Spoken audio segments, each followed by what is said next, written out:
The Freefall Tragedy. In March 2022, at Icon Park in Orlando, Florida, the night sky glowed neon against a 430-foot tower, the world's tallest freefall ride. 14-year-old Tyree Sampson had come all the way from Missouri, excited to ride the biggest drop in America. The kind of excitement that makes you forget fear exists. Like, it's just gone. When he sat down, the safety harness didn't quite click all the way. The operator noticed, gave it a slap, and said, "You're good." Spoiler, he wasn't. As the ride lifted into the air, the city shrank below. Tyree looked down, nervously, and told his friends, "If I don't make it, tell my mom I love her." Seconds later, the ride dropped at over 70 miles per hour. Midway down, his harness failed, and he was thrown from his seat. He hit the ground instantly. The crowd screamed. The operator froze. The music kept playing. The investigation later revealed the harness had been manually adjusted to fit larger riders, breaking every safety rule in the book. The park called it a tragic accident. The truth was simpler. Someone tried to outsmart gravity and lost. The ride shut down forever, and Florida passed a new law in his name. But every time people walk past that empty tower, they still look up and then down. The Verrückt Slide Disaster. In August 2016, Kansas City opened Verrückt, the tallest water slide in the world. 17 stories high, riders would drop at 65 miles per hour, hit a ramp, and fly over a hill before splashing down. It looked insane, and that was the point. 10-year-old Caleb Schwab rode it that summer day with 2 adult women behind him. His father, a state representative, watched from the bottom. The raft launched down the drop, hit the curve, and went airborne. It slammed into a safety net meant to protect riders. That net was held up by metal hoops, and one of them decapitated Caleb instantly, like really fast. The park closed immediately, and workers covered the slide with tarps. Engineers later admitted they'd skipped safety tests to meet a TV deadline. The ride wasn't designed with real physics, just ambition. Verrückt was torn down quietly at night, under floodlights, with no press allowed. The next morning, it was gone, as if erasing it could erase what happened. But for anyone who saw it, the tallest slide in the world will always feel a little too tall. The Smiler Collision. In June 2015, England's Alton Towers was packed with thrill seekers, lining up for the Smiler, a coaster boasting 14 loops and the ultimate rush. And for 5 unlucky riders, it lived up to its name, in the worst way possible. That day, one empty train stalled mid-loop. The operators, under pressure to keep the line moving, assumed the track was clear and launched another car.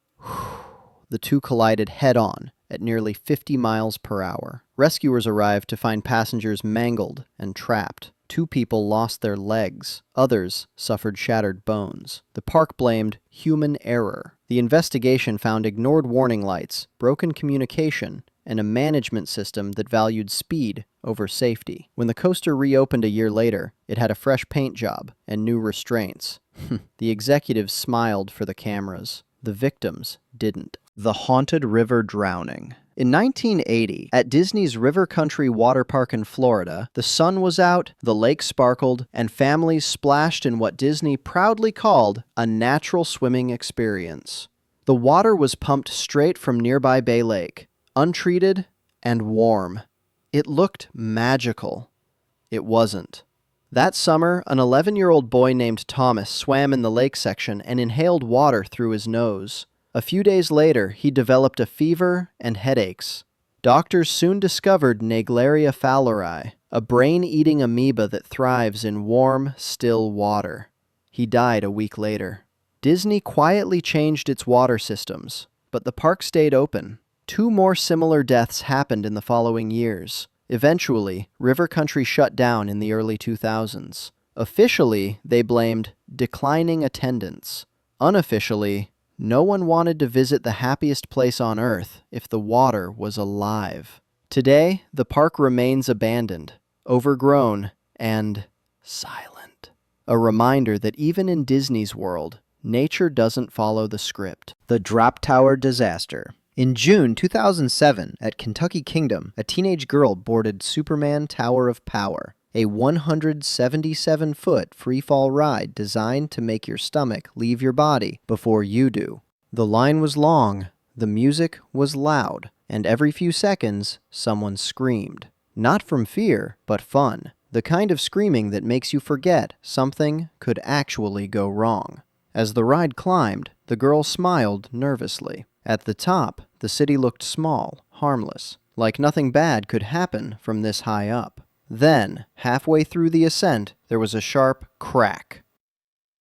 A thick steel cable snapped loose and lashed through the air like a whip, slicing through the girl's legs before anyone could even process the sound. Witnesses said it was so loud it echoed through the entire fairground, a single gunshot of metal and panic. The ride stopped abruptly, dangling midair. Riders stared at each other, confused, before realizing that the red splatter on the seat wasn't part of the special effects.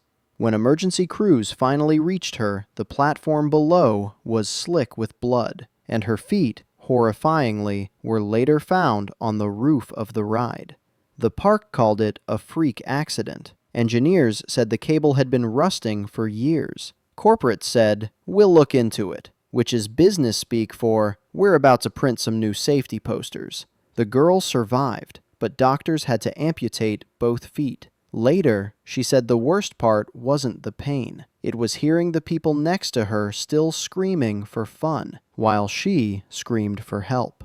They rebuilt the ride afterward with new cables, new warnings, and a new slogan, "Feel the rush." Because apparently, nothing says brand loyalty like pretending it never happened. The Ferris wheel fall. In July 2017, at the Ohio State Fair, families lined up for the Fireball, a spinning, swinging steel monster that looked chaotic, but safe. It swung riders 40 feet into the air, spinning like a clock gone mad. People screamed, laughed, filmed, the usual soundtrack of controlled danger. Then came the drop. Mid-swing, one of the gondola arms snapped clean off. A cluster of riders flew through the air as the metal groaned like it was alive. One teenager was thrown more than 50 feet and killed instantly when he hit the pavement. The rest crashed back into the structure, limbs twisted between broken steel and sparks. The crowd froze. No one screamed, just phones still recording. The ride had passed inspection that same morning. Officials swore everything looked perfect. Turns out, the metal beam holding the seats was corroded from the inside, rust hidden beneath shiny paint. The inspector said, "It looked fine from the outside." Yeah, so did the Titanic. The park reopened 2 days later with fireworks, music, and corn dogs, because in America, the show must go on. But every time someone hears that creak at the top of a fairground ride, they remember the Fireball and how fast fun can fall apart.